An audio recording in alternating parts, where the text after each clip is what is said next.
Nous avons vu dans la leçon précédente qu'il était possible de parcourir un tableau à l'aide d'une boucle. Nous allons voir maintenant qu'il existe une fonction spécifique à cela qui s'appelle forEach, qui permet de parcourir d'une manière plus compacte un tableau. Nous allons l'appliquer à un petit exercice. Commençons par créer un tableau. Je vous propose par exemple de créer un tableau contenant des agences.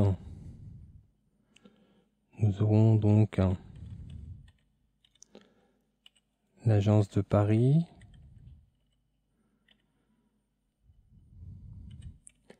l'agence de Lille et l'agence de Marseille.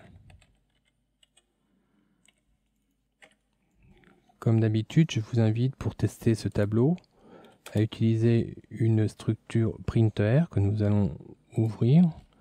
Nous allons la récupérer dans notre petit modèle et que nous allons intégrer donc ici pour nous assurer avant toute chose que le tableau agence est correctement formé. Donc, je mets la valeur du tableau dans le printer et j'enregistre pour faire mon premier test ce programme sous le nom boucle forEach.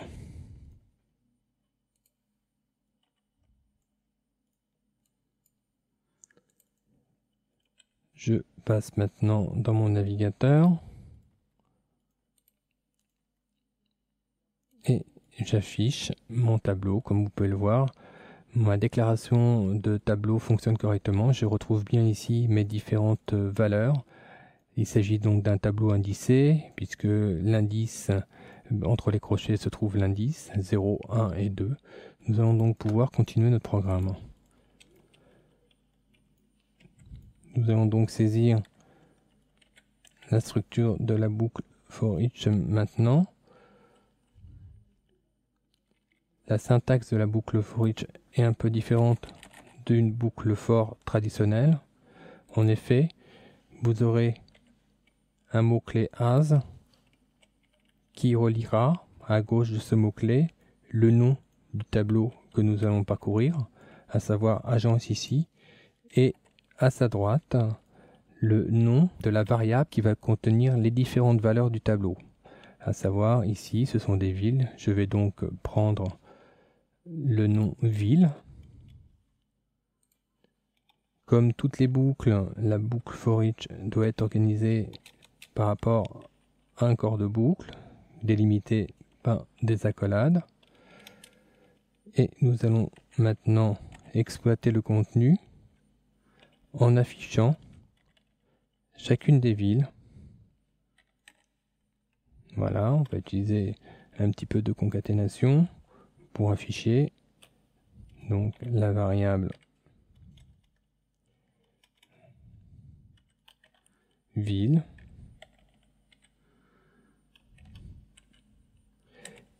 à laquelle on va coupler un BR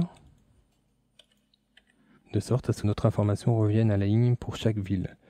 Nous enregistrons donc notre nouveau programme, nous passons dans le navigateur et nous testons. Voilà, nous obtenons donc cette structure. Comme vous pouvez le voir, les informations du tableau s'affichent correctement, précédées de villes, comme nous l'avions convenu ici. Il est intéressant de noter que cette structure forEach est en fin de compte le pendant pour une intégration de contenu de tableau dans une production. Contrairement au printer, qui lui est très intéressant à mettre en œuvre rapidement pour connaître le contenu, mais on doit se contenter du printer uniquement pour la mise au point. Revenons maintenant à notre éditeur. Nous avons vu qu'il était possible de faire une boucle forEach sur un tableau indicé. Nous allons voir maintenant que nous pouvons aussi l'appliquer à un tableau associatif. Je vais donc faire un petit commentaire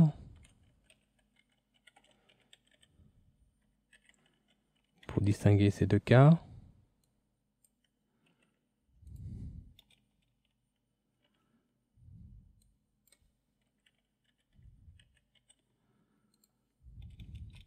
Et je vais transformer ma déclaration de tableau indicé en tableau associatif. Pour cela, je vous rappelle que les tableaux associatifs doivent disposer d'une clé pour chaque valeur. Nous allons donc utiliser comme clé par exemple la région dans laquelle se trouve l'agence. Pour cela, nous allons donc indiquer pour le premier, on va l'appliquer au centre, même si ce n'est pas tout à fait exact, pour Paris. Nous utiliserons donc ensuite la symbolique suivante pour lier la région à la ville. Et nous allons recommencer la même démarche pour les autres villes. Ce sera la région du Nord pour Lille. Et ici, donc, la région du Sud pour Marseille. Nous allons commenter cette première partie pour éviter de perturber notre programme. Et nous allons donc nous assurer que notre nouveau tableau s'affiche correctement dans le navigateur. Nous voyons ici maintenant que notre tableau associatif est correct. Nous avons ici maintenant une clé à la place de l'indice et les différentes villes qui sont les valeurs de chaque élément de ce tableau. Revenons à notre éditeur. Nous allons donc maintenant créer notre boucle for each adaptée au tableau associatif. Et pour cela, nous allons, comme précédemment, déclarer l'agence avec le mot-clé as. Mais en ce qui concerne la valeur, nous allons devoir déclarer deux valeurs différentes, la clé et la valeur proprement dite. Nous allons donc appeler la clé clé et le contenu de la valeur proprement dite, nous allons l'appeler comme précédemment ville. Voilà. Nous avons ainsi défini les variables que nous pouvons utiliser dans ce corps de boucle. Il suffit maintenant de les utiliser dans le cadre de votre programme. En ce qui nous concerne, nous allons nous contenter d'afficher une ligne indiquant que l'agence du secteur, donc là en l'occurrence je vais rappeler le secteur du centre pour Paris, etc. Donc je vais utiliser la clé, une note concaténation pour coupler ça, se trouve, et là nous allons rappeler la ville qui correspond à ce secteur, à savoir ville. Nous allons ajouter à la fin un petit BR de sorte à retourner à la ligne et clôturer cette ligne par un point-virgule. Ce qu'il est intéressant et important de comprendre, c'est qu'ici, la clé, le nom que vous avez donné à cette variable, doit être réutilisé à l'identique ici. Vous auriez pu prendre une autre variable si besoin. Il est important cependant que ces deux variables soient identiques. De même, ici, le nom ville doit être réutilisé ici au sein de la boucle. Ces deux variables n'auront une existence que dans le corps de boucle délimité par les deux accolades que vous voyez ici. Nous allons enregistrer notre programme et le tester dans le navigateur. Vous voyez donc ce qui résulte de notre programme.